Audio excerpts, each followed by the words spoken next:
মারে, আর যে গাছের ফল ধরে না মানুষ সেই গাছের দিকে দৃষ্টিতে তাকিয়েও দেখে না, ঢিল মারা তো দূরের কথা।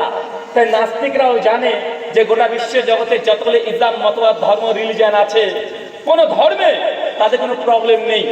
যে ধর্মের সঙ্গে মোকাবেলা করাটা খুব কঠিন, টাফ, সে ধর্মের নাম ইসলাম। তাই এই গাছটাতে বারবার ঢিল মারে কেন? এই গাছে কি আছে? এই গাছে ফল আছে।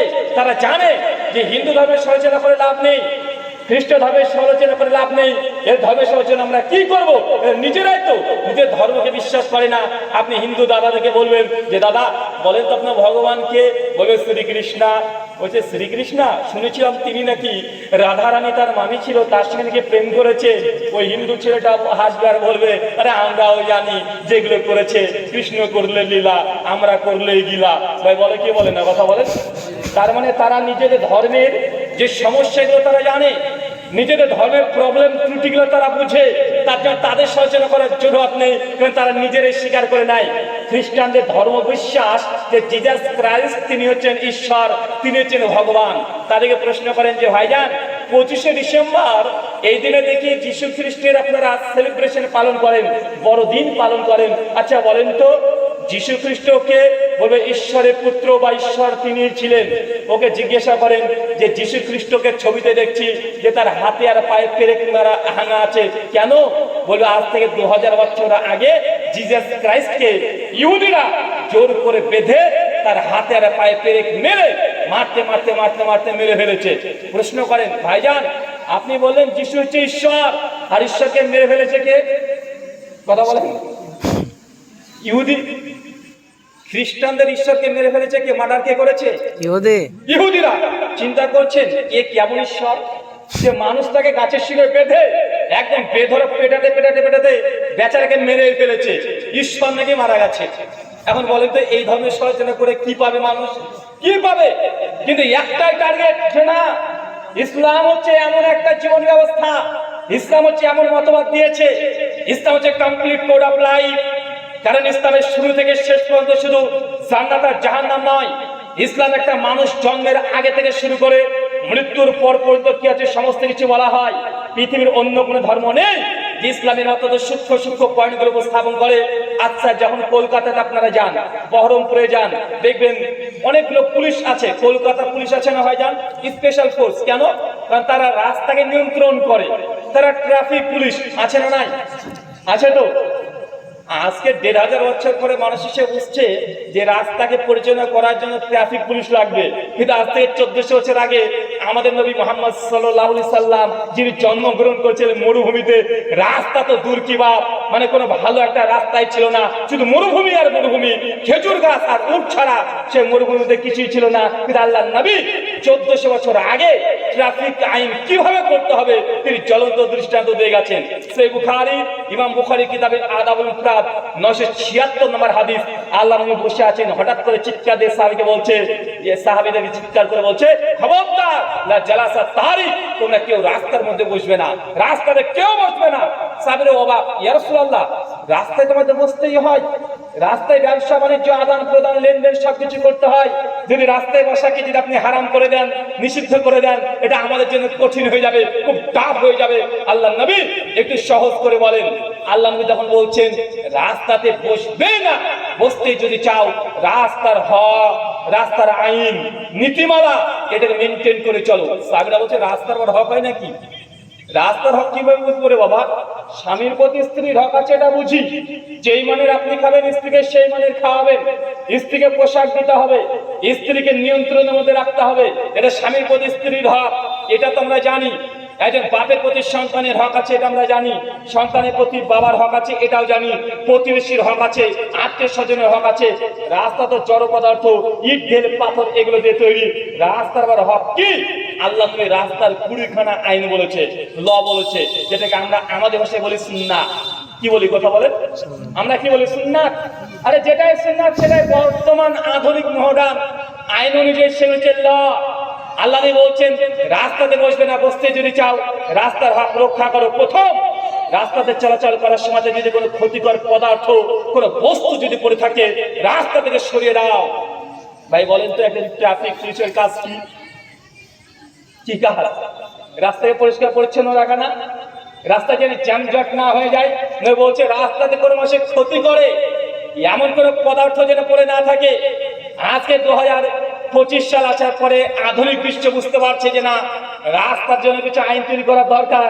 আর আল্লাহর নবী যার জামানায় কোনো রাস্তাই ছিল না, মরুভূমি আর মরুভূমি, শুধুমাত্র মানুষ পানি পান করতে হলেও 2-4 কিলোমিটার হাঁটাহাঁটি করে চলে যেতে হতো। মাত্র 1.5 লিটার পানিতে যারা গোসল করতো, এক ঢোক পানি পান করার পরে চিন্তা করতো পরে পানি পাবো কি পাবো না। এই যুগে এই সময় একজন মানুষ আধুনিক রাস্তা কিভাবে তৈরি করতে হবে সেই পুরো ইনফরমেশন ডিটেইল তিনি জানাচ্ছেন। আপনি কি অতই সোজা মনে করলেন ধর্মটাকে? চিন্তা করা যায়। আল্লাহ নবী বলছেন রাস্তাতে যদি কোনো পথিক যদি জিজ্ঞাসা করে যে ভাইজান অমুক জায়গায় যাব, নবী বলছেন তোমার যতই কাজ থাক না কেন সঙ্গে সঙ্গে কাজ থেকে স্টপ করে দিয়ে ওই পথিককে তার গন্তব্যস্থল দেখিয়ে দেওয়া, এটা আপনার দায়িত্ব। আপনি যেতে যেতে বলছেন স্যার আমি বহরমপুরের ওই লাল বাজারে যাব, কোন দিক দিয়ে যেতে হবে?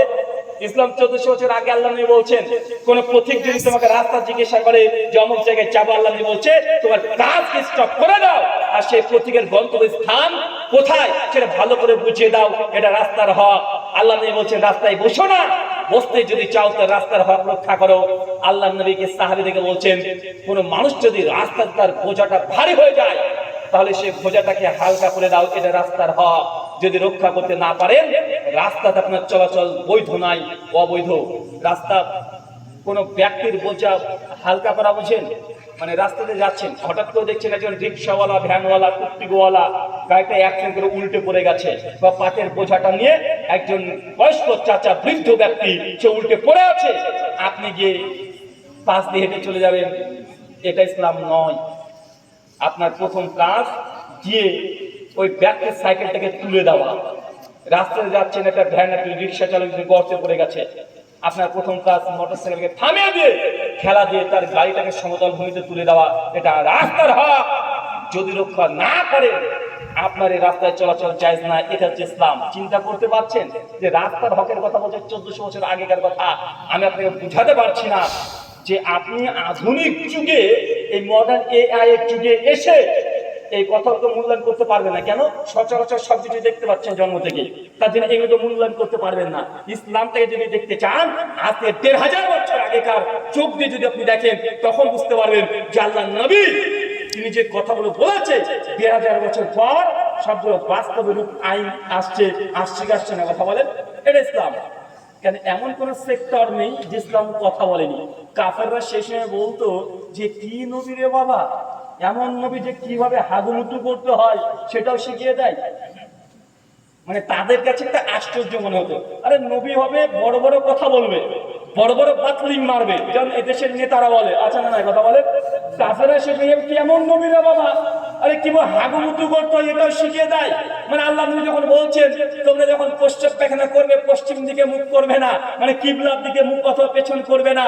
যখন প্রস্রাব পায়খানা করবে সেই সময় দাঁড়িয়ে প্রস্রাব সচরাচর করবে না। যখন প্রস্রাব পায়খানা করতে বাথরুমে ঢুকবে সেই সময় দোয়া পরে ঢুকবে, বের হওয়ার সময় দোয়া পরে বের হবে। যখন প্রস্রাব পায়খানা ঘরে ঢুকবে ডান পা দিয়ে প্রথমে ঢুকবে, বাম পা দিয়ে বের হবে। এতগুলো নিয়ম ছিল কাফেররা বলছে। এবার কেমন নবী রে ভাই, শুধু প্রস্রাব পায়খানা করতে হলেও 20-30 খানা নিয়ম নীতি মানতে হয়, এটা কেমন ধর্ম? তারা আশ্চর্য হয়েছে। ভাই বলেন তো পৃথিবীর কোন দেশে প্রস্রাব পায়খানা করার জন্য এতগুলো নিয়ম নীতি আছে? কথা বলেন ইসলামে আছে। মানে কিভাবে প্রস্রাব করবেন, পায়খানা করবেন এটা নিজের ইচ্ছা মতো করতে পারবেন না। আমাদের নবী আলাইহিস সালাম তিনি স্পষ্ট হয়ে মেনশন করেছে, তিনি জানিয়ে দিয়েছেন প্রস্রাব পায়খানা করতে গেলেও অনেকগুলো নিয়ম নীতিমালা লাগে। সূরা আবু দাউদ 26 নম্বর হাদিস, আল্লাহ নবী বলছেন 3টে জায়গাতে প্রস্রাব পায়খানা করা যায় না। কয়টা জায়গায়? 3টে জায়গায়। একটা গর্ত আছে রাস্তায়, এমনি কেউ গর্ত করেনি, কিছু গর্ত থাকে না যেন ইঁদুর মাটি তুলে ফেলে। নবী বলছেন এই গর্ত প্রস্রাব পায়খানা করা যাবে না। কেন? কারণ তোমাদের ভাই জিন তারা এইখানেই বসবাস করে, ওই গর্তে প্রস্রাব যদি করো তোমাদের ভাই জিনদের গায়ে এই প্রস্রাব চলে যেতে পারে, বিধায় এই গর্তে তোমরা প্রস্রাব পায়খানা করবে না। আর আমাদের যুবক তরুণ ছেলেরা আছে এরা ঘুরে ঘুরে গর্তে চলে বেড়ায়, আছে না? আল্লাহ নবী বলছেন যে পুকুর থেকে মানুষ পানি ব্যবহার করে, যে জলাশয় থেকে মানুষ উপকৃত হয়, এই জলাশয় এই পানির মধ্যে কেউ প্রস্রাব পায়খানা করবে না। আপনি কি করেন? মাঝে মধ্যে যখন প্রোগ্রাম করে যাই, বহরমপুরের রাধারঘাটের ব্রিজ আছে না, হ্যাঁ পার করতে হয়। অনেক আগে দেখছি বেশ কিছু ছেলে যুবক তরুণরা যত কলেজ টলেজে পড়বে, রাত্রিবাতে গাড়ি নিয়ে যখন দেখছি যে 8-10 জন ওই ব্রিজের উপরে দাঁড়িয়ে হিসু করছে, আর হিসু করবে মানে প্রতিযোগিতা চলছে কার স্পিড কত দূরে। ভাই এমন আছে না কথা বলেন? মানে ওই নিচে পুকুর আছে, মানে নদী আছে, গঙ্গা নদী আছে, যদিও মোদিজির মা হয়, তারপরে দূর থেকে ওরা প্রস্রাব পায়খানা মানে প্রস্রাব করছে, কার স্পিড কত দূরে। চিন্তা করেছেন 1400 বছর আগে আল্লাহ নবী নিষেধ করেছে যে না, যে জলাশয় যে পানি মানুষ ব্যবহার করে প্রস্রাব পায়খানা ফেরা যাবে না, বৈধ নয়।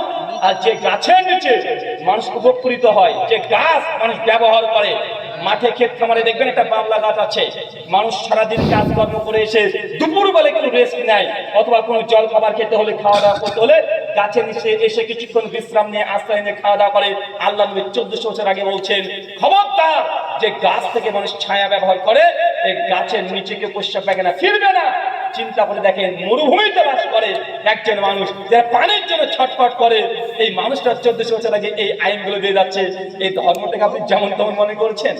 পৃথিবীর সমস্ত ধর্ম কথা বলেছে আবেগ দিয়ে। 1 মিনিট কথা বলেন না, কোনো কথা না, আমি চলে যাওয়ার পরে কথা বলবেন সবাই। পৃথিবীর প্রত্যেকটা ধর্ম কি চলে জানেন? আবেগ দিয়ে। কি দিয়ে চলে? আবেগ দিয়ে। বাইবেল যদি খুলে দেখেন, new testament gospel of Matthew chapter number 5 verse number 40 থেকে 44, জিজাস ক্রাইস্ট মানে খ্রিস্টান ধর্মের শিক্ষা, তিনি বলছেন তোমাকে কেউ যদি এক গালে চড় মারে আর এক গালে পেটে দাও। যদি এই কথাকে পরবর্তী সময় মহাত্মা গান্ধী তিনি নকল করেছেন, এটা মহাত্মা গান্ধীর মেন কথা নয়, এই কথা মূল বলেছে জিজাস ক্রাইস্ট। তারপর তিনি বলছেন তোমার কাছে কেউ যদি এই পোশাকটা, এই জামা যদি কেউ ধার চায়, তাকে তুমি তার পুরো কুর্তাটা দিয়ে দাও। কেউ যদি 1 মাইল চলতে বলে 2 মাইল চলো। তোমাকে কোনো চোর যদি চুরি করে, তাকে আদালতে নিয়ে যেও না, তার বিচার করিও না, কারণ তুমি যদি দুনিয়াতে কারো বিচার করো, তুমি দুনিয়াতে বিচারিত হবে। খবরদার, চোর যদি চুরি করে, তাহলে তাকে 1 টাকা চুরি করলে 2 টাকা তাকে দান করো। ভাই বলেন তো কথাগুলো ভালো না খারাপ? বলেন, এক গালে চড় মারবে আর এক গালে পেতে দাও। শত্রুকে ভালোবাসো, চোর যদি চুরি করে খবরদার তার বিচার করিও না, কারণ তুমি যদি দুনিয়াতে বিচার করো, তুমিও একদিন বিচারিত হবে। তুমি যদি আজকে কাউকে আদালতে নিয়ে যাও, একদিন তোমাকেও কেউ না কেউ আদালতে নিয়ে যাবে। চোর যদি চুরি করে 10 টাকা, 1 টাকা, 2 টাকা, তাকে ডবল রিটার্ন করে দাও। কথাগুলো ভালো না খারাপ? কথাগুলো ভালো মানে খারাপ মনে হচ্ছে আপনার কাছে? আরে খারাপ না, অসাধারণ কথা, মাইন্ড ব্লোয়িং। মানে এর চেয়ে ভালো মোটিভেশন আর দুনিয়াতে হতে পারে না। শত্রুকে ভালোবাসো, চমৎকার কথা নয়? আর ইসলাম বলছে যে শত্রু যে কাফের তাকে হত্যা করো, এরকম বলছে না? মিডিয়া দেখাচ্ছেন আপনাকে, ওই যে আমাদের ধর্ম যে শত্রুকে ভালোবাসো, সর্বভাবন্ত সুখ না হোক, দুনিয়ার সমস্ত সৃষ্টি জগৎ সুখে থাক। আর ইসলাম বলছে যে কাফেরকে হত্যা করো। বারবার এই কথাগুলো পাচ্ছেন কি পাচ্ছেন না? Social media, Facebook, Twitter, Instagram, WhatsApp, যে কোনো জায়গায় দেখেন ইসলামের বিরুদ্ধে তীব্র সচেতন নিন্দা চলছে। এই কথাগুলো নেই। চলেন কথাগুলোকে একটু বিশ্লেষণ করে দেখি। কেউ যদি 1 গালে চড় মারে আর 1 গালে পেতে দাও। 2020 সালে 6 অক্টোবর কলকাতার বাপ্টিস্ট চার্চে একজন খ্রিস্টান পাদ্রীর সঙ্গে আমার ডিবেট হয়েছিল। ডিবেটের বিষয় মানে বিতর্ক হয়েছিল, বাহাত সেই বিষয়টা ছিল সালভেশন বাইবেল, মানে কোন ধর্মগ্রন্থে জান্নাতের পথে নিয়ে যায়। তো আমি খ্রিস্টান পাদ্রীকে মুখের উপরে প্রশ্ন করেছিলাম যে পাদ্রীজি, বাইবেল বলছে কেউ যদি 1 গালে চড় মারে আর 1 গালে পেতে দাও, তো আপনি তো নিঃসন্দেহে খ্রিস্টান। জি। আমি তাকে বললাম, ধরেন সকালবেলায় আপনি গির্জা থেকে আপনি আর আপনার স্ত্রী একসঙ্গে বেরিয়ে আসছেন, হাঁটতে চলে আসছেন, আর আমিও মসজিদ থেকে বের হয়েছি, মাঝপথে দেখা, আপনি কোনো অপরাধ করেনি, একদম থাকে যেটা আপনারা থাপ্পড় মারি, আপনি কি করবেন? বাইবেল বলছে 1 গালে থাপ্পড় মারলে আর 1 গালে পেতে দাও। কথা মনে বুঝতে পারছেন? 1 গালে যদি চড় মারে কি করতে হবে? আর 1 গালে পেতে দাও। তা আপনি 1 গালে পেতে দেবেন? যে আপনি হয়তো স্ত্রী আছে, পেস্টিজে পড়ে গিয়ে একজন পাদ্রী মানুষ, নিজে একজন ধর্ম বিশেষজ্ঞ, ধর্মবেত্তা, প্রথম দিন হয়তো বাইবেলের প্রতি আমল করতে গিয়ে আর 1 গালে পেতে দিতে পারেন। দ্বিতীয় দিন আবার বেরিয়েছেন আপনার স্ত্রীকে সঙ্গে নিয়ে। দ্বিতীয় দিন যদি আপনার বউকে ওখান থাপ্পড় মেরে দিতে হয়, কি করবেন বলেন? কয়দিন সহ্য করবেন? কয়দিন? ভাই সহ্য করা যাবে কথা বলে? বলতে চোর যদি চুরি করে তাকে বিচার করিও না, কারণ তুমি যদি কারো বিচার করো তোমাকেও বিচারিত হতে হবে। এখন দেখা যাচ্ছে চোর চুরি করলে 1 টাকা তাকে 2 টাকা রিটার্ন করতে হবে। কেন? ওই চোরের প্রতি দয়া দেখাতে হবে। আমি এই জন্য তাকে বলেছিলাম, ওই গির্জার মধ্যে ভিডিওতে রেকর্ড করা আছে, তাকে বলেছিলাম দেখাচ্ছে আপনি আপনার বউ নিয়ে কোনো খ্রিস্টান পাদ্রী আপনি শুয়ে আছেন ঘরের মধ্যে আরামসে শুয়ে আছেন, আর একজন ডাকাত গিয়ে আপনার ঘরের টেবিলের উপর আপনার মোবাইলটা আছে রাখা, ও চুরি করে নিয়ে পালিয়ে যাচ্ছে, আপনার ঘুমটা থেকে জাগ্রত হয়েছেন, দেখছেন চোর চুরি করছে মোবাইল, এখন আপনি কি করবেন? কি করবেন? কি করবেন? তো চোর চুরি করছে, এখন যদি মোবাইল নিয়ে চুরি করে চলে যায়, বাইবেল অনুযায়ী খ্রিস্টান ধর্ম অনুযায়ী চোরের কাছ থেকে এই মোবাইলটা তো নিয়ে আসা দূরের কথা, তার গায়ে টাচ করতে পারবেন না। কি বলতে হবে? যে দাদা প্লিজ একটু থেমে যান, আমার মোবাইলটা কেন, এদিকে আমার ল্যাপটপ এটাও নিয়ে যান, আমার ফ্রিজটা ফোন নিয়ে যান। কথাটা বুঝতে পারলেন না? এটা হচ্ছে খ্রিস্টীয় ধর্ম মোটিভেশন, যে কথাগুলো বড় বড় দামি দামি কথা কিন্তু দুনিয়ার বুকে যদি বাস্তবায়ন করে দেন, এটাতে কখনোই শান্তি প্রতিষ্ঠা হতে পারে না। ইসলামের কথাগুলো মনে হয় কঠিন এবং কঠোর, কিন্তু ইসলাম দিয়ে একটা রাষ্ট্রকে চালানো সম্ভব, পৃথিবীর অন্য কোনো ধর্ম দিয়ে একটা রাষ্ট্রকে চালানো সম্ভব নয়। এই জন্য গোটা বিশ্ব জগতের টার্গেট একটাই, যে ইসলাম এটাকে টার্গেট করো। কেননা ইসলাম হচ্ছে আধুনিক বিশ্বে সমস্ত মতবাদকে চ্যালেঞ্জ করতে পারে, পৃথিবীর অন্য কোনো ইসলাম মতবাদ এই চ্যালেঞ্জটা করতে পারে না। হিন্দুদেরকে বলেন, মোদিজিকে এখনই বলেন যে ভারতবর্ষে হিন্দু রাষ্ট্র করতে যাচ্ছেন, করে দেন, আমাদের কোনো সমস্যা নেই, আপনি করে দেন, তবে শর্ত এটাই থাকবে, নিজেরা করে সংগঠন রচনা করতে পারবেন না। যে ধর্মের নামে যদি হিন্দু রাষ্ট্র করতে হয়, তা হিন্দুদের ধর্মগ্রন্থ দিয়ে এই রাষ্ট্রকে চালাতে হবে। ভাগবত গীতা দিয়ে রাষ্ট্র চালিয়ে দেখান। মোদিজি কেন, আরো যদি 10টা যদি জন্মগ্রহণ করে তারপরে গীতা দিয়ে একটা রাষ্ট্র চালানো সম্ভব? কথা বলেন তো হিন্দু রাষ্ট্র হবে কি দিয়ে রে ভাই? কি দিয়ে হবে? নামেই শুধু হবে, কি দিয়ে হবে? আমি তো এই জন্য বলেছিলাম ভারতবর্ষে যদি হিন্দু রাষ্ট্র করে দেওয়া হয়, করে দেন, কোনো সমস্যা নাই, তবে রাষ্ট্র যেন শাস্ত্র দিয়ে চালানো হয়, নিজের মন মতো কোনো সংবিধান রচনা না করা যেন না হয়। এখনো বলে দেন ভারতবর্ষে যদি মুসলমানদেরকে যদি বলা হয় যে তোমরা ইসলাম কায়েম করো, মুসলমান বলবে যতগুলো পৃথিবীর সংবিধান আছে সবগুলো বাতিল, ডিস্ট্রয় করে দাও, প্রয়োজন নেই। কোরআন দিয়ে গোটা রাষ্ট্রকে চালানো সম্ভব বিসম্ভব নয়। চলন্ত দৃষ্টান্ত সৌদি আরবিয়া, চলছে কি চলছে না? কোনো সংবিধান আছে ওখানে? কোনো সংবিধান নেই, কোরআন শরিয়া আইন চলছে। তার জন্য গোটা বিশ্বের টার্গেট একটাই, কেন এটা হচ্ছে বর্তমান প্রেক্ষাপট হচ্ছে, মনে রাখবেন গোটা বিশ্ব জগতে যুদ্ধ হয় 2 ভাবে। কয় ভাবে? আমার কথা বুঝতে পারছেন তো? কোন সমস্যা হচ্ছে ভাই? নামাজ পড়তে হবে, রোজা করতে হবে, হজ করতে হবে, যাকাত দিতে হবে, এগুলো জানেন না এমন কোন মুসলমান আছেন? কথা বলেন। সুদ বা হারাম কেউ যদি জেনে বুঝে 1 টাকা সুদ খায়, মায়ের সঙ্গে জেনা করলে যে পাপ আপনি একাই সে পাপ করছেন, এই হাদিস জানা আছে না? কথা বলেন। যে ব্যক্তি বিড়ি সিগারেট জর্দা পান খাচ্ছে, এগুলো গুনাহ, এটা কাবিরা গুনার অন্তর্ভুক্ত হয়। দীর্ঘদিন যদি একেবারে কন্টিনিউয়াসলি পান করেন, এই হাদিস জানা আছে না? কথা বলেন। আর বাংলাদেশের শেখ আব্দুর রাজ্জাক বিন ইউসুফ হাফেজাহুল্লাহ, তিনি তো একদম এমন ভাবে চিৎকার মেরে বলে দেয়, তার বক্তব্য একদিন কেউ যদি শোনে, তারপরে তার মুখে যদি বিড়ি থাকে, তো যেন এই লোকটা মানুষ না, এই পুরোটাই পায়জামা। মানে উনি যেভাবে বলেন, মানে সামাজিক জাহিলিয়াত প্রসঙ্গে এত কঠোর ভাবে বললেন যে ওর পরে কোনো কথা হয়? কথা বলেন তো। আপনি জানেন না মুসলমান এমন কিছু নেই, কিন্তু দুর্ভাগ্য মুসলমান, ভারতীয়, ইন্ডিয়ান মুসলিমরা আমরা এতটাই দুর্ভাগা যে দেশটা আজ থেকে আমরা 150 বছর আগে চলে গেলে 800 বছর এই ভারতবর্ষে মুসলমানরা ক্ষমতায় ছিল। কত বছর? 1-2 বছর নয়, 800 বছর। 800 বছর। আর আমরা তো আরো গর্বিত, কারণ আমরা মুর্শিদাবাদের মানুষ। মুর্শিদাবাদ থেকেই ভারতবর্ষের দিল্লি পর্যন্ত মুর্শিদাবাদ থেকেই সেই সময় রাজত্ব চালানো হতো। এই মুর্শিদাবাদ হচ্ছে সেই জায়গা। আপনি ভারতের বাইরে নয়, ভারতবর্ষের চেন্নাই চলে যান, ব্যাঙ্গালোর চলে যান, এদিকে আপনি কেরালায় চলে যান, কলকাতার সাইডে চলে যান, যদি মুর্শিদাবাদের মানুষ হয় আপনাকে দেখে বলবেন, যদি বাইরেকার লোক দেখবেন আপনাকে বারবার বলবে, ও তুই মুর্শিদাবাদের মানুষ? কি বলে, তোমাদের ওইখান থেকে আমাদের 4 জনকে চিনি। কিভাবে চিনেন? ওখানকার রাজমিস্ত্রি আমাদের বাড়ি তৈরি করেছে। আচ্ছা, না কথা বলেন। মুর্শিদাবাদের রাজমিস্ত্রি গোটা ভারত বিখ্যাত। রাজমিস্ত্রি মানে মানে পাকা বাড়ি যারা তৈরি করে তারা। আচ্ছা বলেন তো পশ্চিম মুর্শিদাবাদে রাজমিস্ত্রি এত বিখ্যাত কেন, জানা আছে আপনার? রাজমিস্ত্রি মানে রাজার বাড়ি যারা নির্মাণ করে, পাকা বাড়ি হচ্ছে রাজার বাড়ি সেই সময়কার মানুষের। তো ভাই পাকা বাড়ি তো তারাই তৈরি করতে পারবে যাদের বাপ দাদারা পাকা বাড়ি তৈরি করেছে এবং ছিল। তো ভারতবর্ষের মুসলমান এই মুর্শিদাবাদের হাজারদুয়ারি থেকে শুরু করে দিল্লির লাল কেল্লা কুতুব মিনার পর্যন্ত প্রত্যেকটা জায়গায় মুসলিমরা এখন ছোঁয়া আছে না নাই? এখনো আছে। কি হয়ে গেল? মাত্র 200টা বছরের মধ্যে আজকে ভারতবর্ষের মুসলমানরা তারা নির্যাতিত।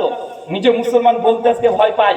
ট্রেনে উঠবেন যদি বড় বড় দাড়ি থাকে আপনি ভয় পাচ্ছেন কখন কে না জেনে আপনাকে অ্যাটাক করে দেয়। আচ্ছা না নাই কথা বলেন? 200 বছর আগে চলে গেলে এই ভারতবর্ষে আমাদের বাপ দাদা রাজত্ব করেছে, তারাই ক্ষমতায় ছিল, তারাই পাওয়ারে ছিল।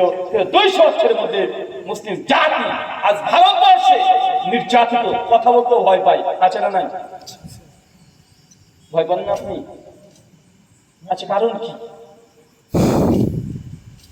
800 বছর 712 খ্রিস্টাব্দে মোহাম্মদ বিন কাসেম রাহিমাহুল্লাহ তিনি ভারতবর্ষে তিনি প্রবেশ করেন, তার অভিযান শুরু হয়। বর্তমান করাচি পাকিস্তানের যে দেওয়াল বন্দর, ওই দেওয়াল বন্দর দিয়ে তিনি প্রবেশ করেন, সিন্ধু বিজয় করেন। মানে বর্তমান হায়দ্রাবাদ পাকিস্তানের করাচি ওই অংশটা প্রথম 712তে মুসলমানরা ভারতবর্ষে অলরেডি চলে এসেছে। সুলতান মাহমুদ 998 থেকে প্রায় 1026 পর্যন্ত ভারতবর্ষে ছিলেন। একতেরউদ্দিন মোহাম্মদ বখতিয়ার খিলজি তিনি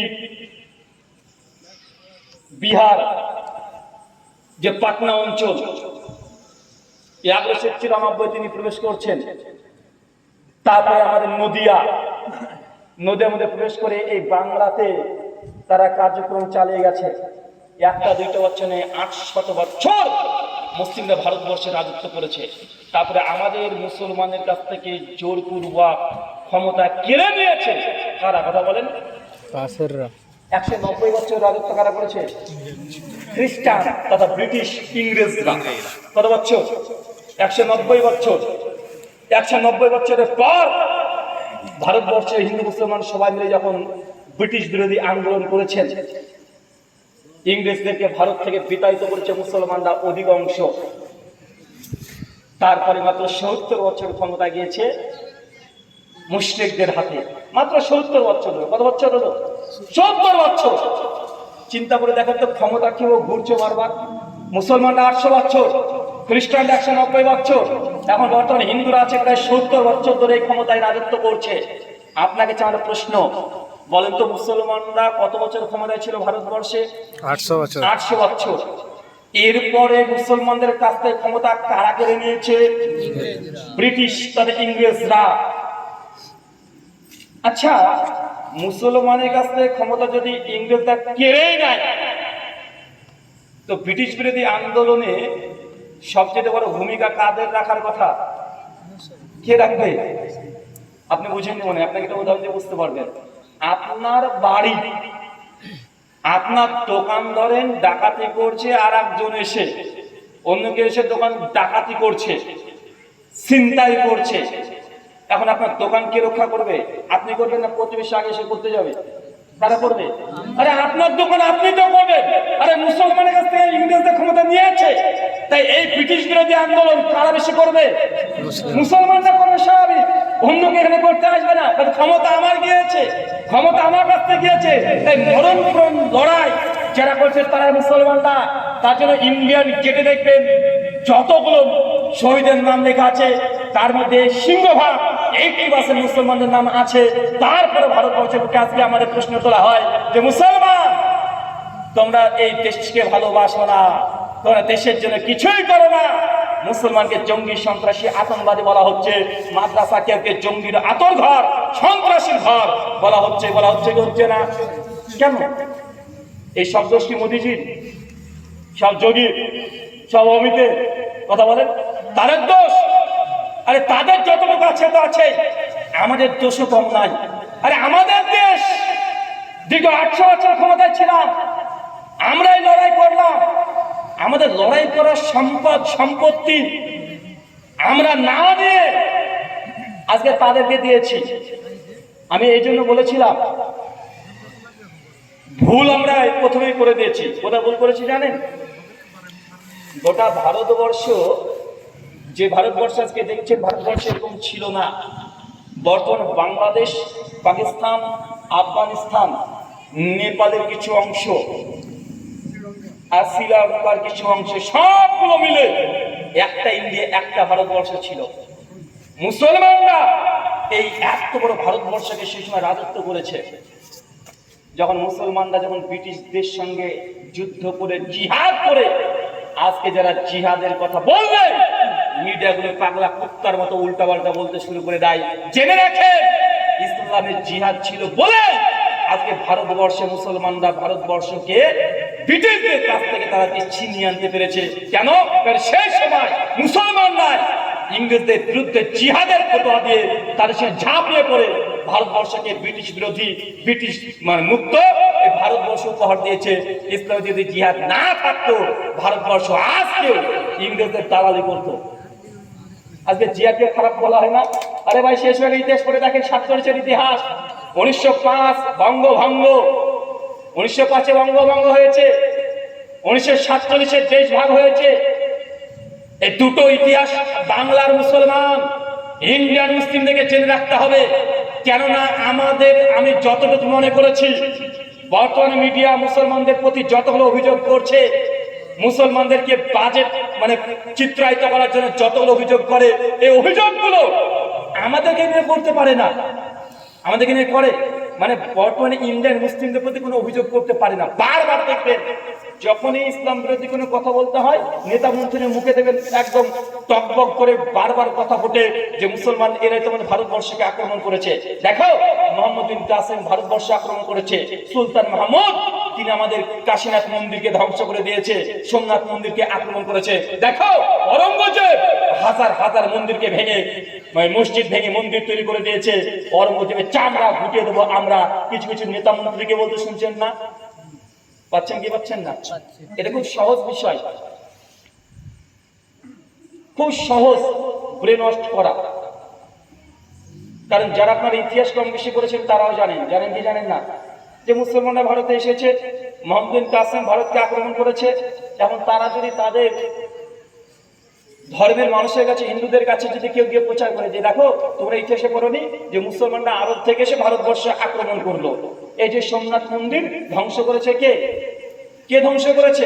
সুলতান মাহমুদ। অরঙ্গজেব তিনি হাজার হাজার মন্দিরকে ভেঙে মসজিদ তৈরি করে দিয়েছে। তা আমরা যদি সেই মসজিদ ভেঙে যদি মন্দির করছি, তা আমাদেরকে দোষী বলা হচ্ছে কেন? ভাই, খুব সহজ উত্তর না? আরে আমাদের মন্দির ভেঙেছে বাবর মন্দির ভেঙে তৈরি করেছে বাবরি মসজিদ। তো মন্দির তো আগে ছিল, তা আমরা যদি এখন বাবরি মসজিদ ভেঙে মন্দির করে দিই, তাহলে আমাদের দোষ হবে কেন?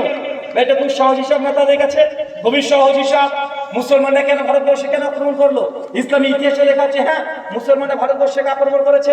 এখন যে কোনো হিন্দু ব্যক্তি কাছে যদি গিয়ে বলে যে দেখো আমাদের মন্দির আক্রমণ করেছে, আমাদের দেশকে লড়াই করেছে কারা? এই যে মুসলমান তোর প্রতিবেশী।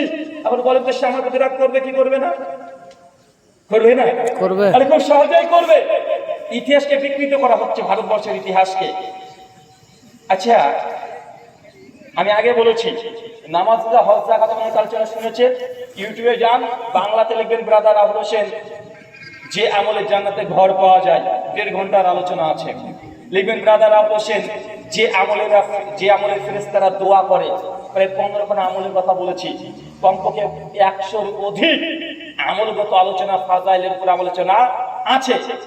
বর্তমান ভারতবর্ষের প্রেক্ষাপটে আপনাকে যদি না বলি, আপনি যদি সচেতন না হন, আজকে যে মসজিদ উন্নতি কল্পে যে জলসাটা হচ্ছে, 10 বছর পরে দেখবেন এত কষ্ট করে মসজিদটাকে তৈরি করলেন, এই মসজিদের মালিকই আপনি না। কেন? ওয়াকফ বোর্ড চলছে, দেখতে পাচ্ছেন না? চলছে কি চলছে না? এক বাবরি মসজিদকে দখল করে নিয়েছে, তাই মুসলমানদের হৃদয় থেকে রক্তক্ষরণ হচ্ছে যে আমাদের বাবরি মসজিদকে দখল করে সেখানে অন্য কোনো মন্দির তৈরি হয়েছে। কত কষ্ট!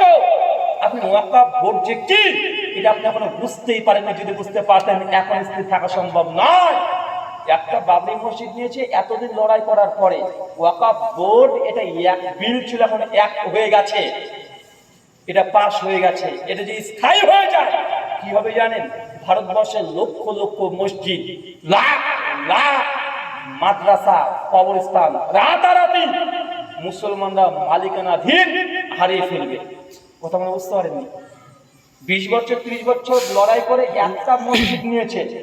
ওয়াকফ বোর্ডের এই বিল এখন এক হয়ে গেছে, এটা যদি স্থায়ী হয়ে যায় তাহলে এত ভারতবর্ষে যত মসজিদ মাদ্রাসা আছে, যত কবরস্থান আছে, খানকা আছে, দরগা আছে, মুসলমানদের ওয়াকফ বোর্ডের যত সম্পত্তি আছে রাতারাতি মালিকানাধীন, এটা আপনি হারিয়ে ফেলবেন।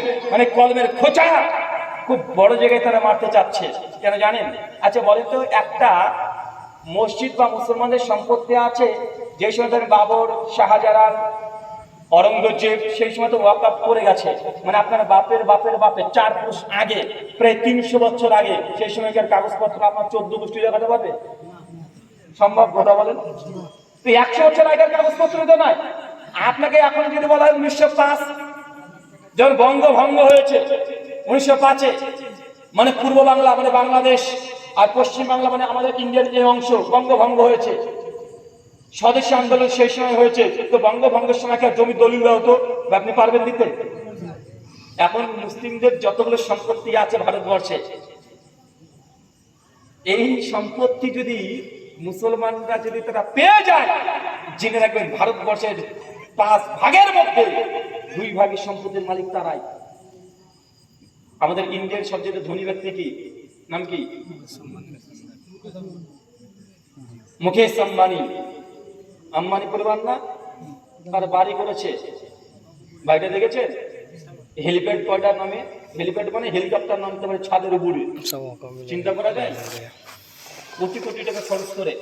এখন চিন্তা করে দেখেন, এত কোটি টাকা খরচ করে যে আম্বানি বাড়িটা করেছে, এটা কাদের সম্পত্তি? এগুলো দেখার দরকার নেই। এখন এআই যুগ, এখন এআই যুগ।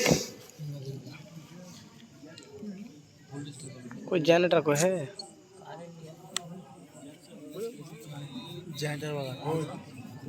जनरेटर नहीं लगी।